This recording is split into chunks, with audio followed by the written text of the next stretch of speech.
Egyszer volt, hol nem volt, még 7 országon is túl, volt egy szegény fiú. Annak a fiúnak kicsi korában elhalt az apja is, anyja is, csak ő maradt egyedül. Szegény volt, nem volt senkije, semmije, és ő szegény feje beállott pásztornak a juhokhoz.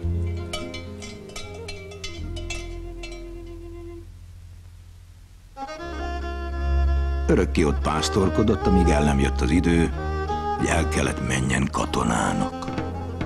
Onnan a juhpásztorságból ment el katonának.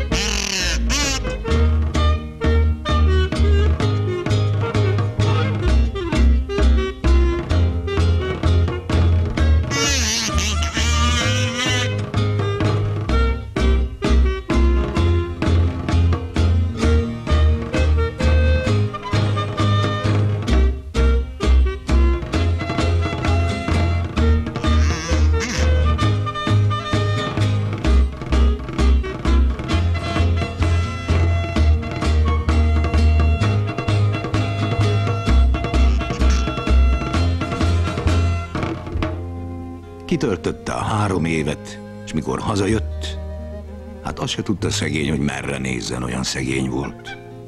Semmije sem volt jóformán, még ruhája sem.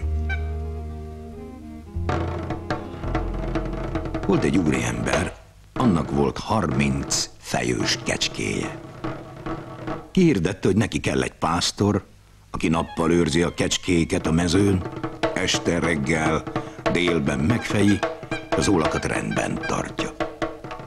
A fiú éppen arra való volt, beállott hát szolgálni, és kezdett a kecskékkel járni a mezőre.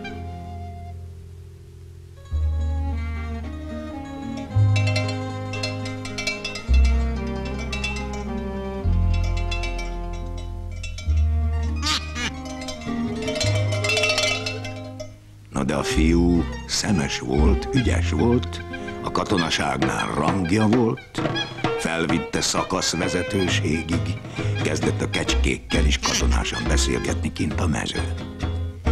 Addig térítgette a kecskéket, és addig beszélgetett nekik, hogy a kecskék kezdték megérteni a beszédjét.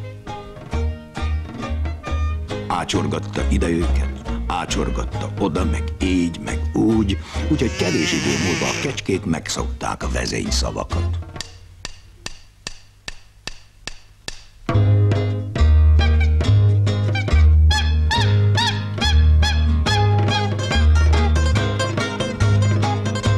Egyszer látja, hogy az úton jön egy 4 lovas hintó, és abban egy nagy uraság. Odahajtotta a kecskéket, intett a kezével, és az úr megállítatta a kocsissal a lovakat. Azt mondja a fiú: azért állítottam meg, uram, hogy tessék egy kicsit megnézni, hogy ezek a kecskék mit tudnak, amióta én lettem a gazdájuk.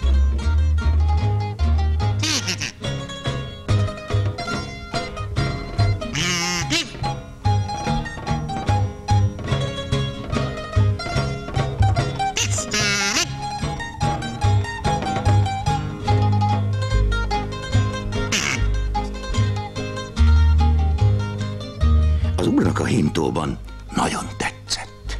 Kérdi: ki ez a kecske osztag? Ezé az uraságé. Annyira megtetszett neki a dolog, hogy megvette a kecskéket, de úgy vette meg, hogy a szolga menjen vele, és 1 hónapig lakjék nála. Hát, jöttek is a gazdag uraságok mindenfelől, mert azt üzente nekik: gyertek, mert valami csodát akarok mutatni nektek, olyasmit, amit ti még nem láttatok.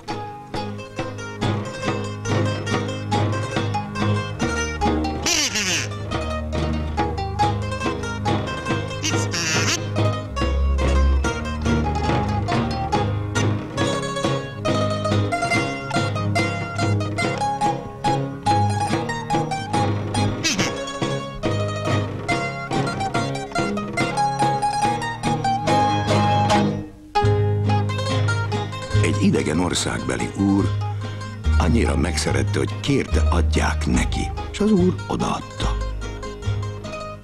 És az idegen országbeli úr belenyúlt a zsebébe és kifizette, amit kért, a házigazda meg az egész pénzt odaadta a szolgának, abból a pénzből a szolga egy szép, ügyes kicsi birtokot vásárolt, egy házat csinált, vett ruhákat, és éldegélt tisztességesen, mint a többi ember. Máig is él, ha meg nem hal.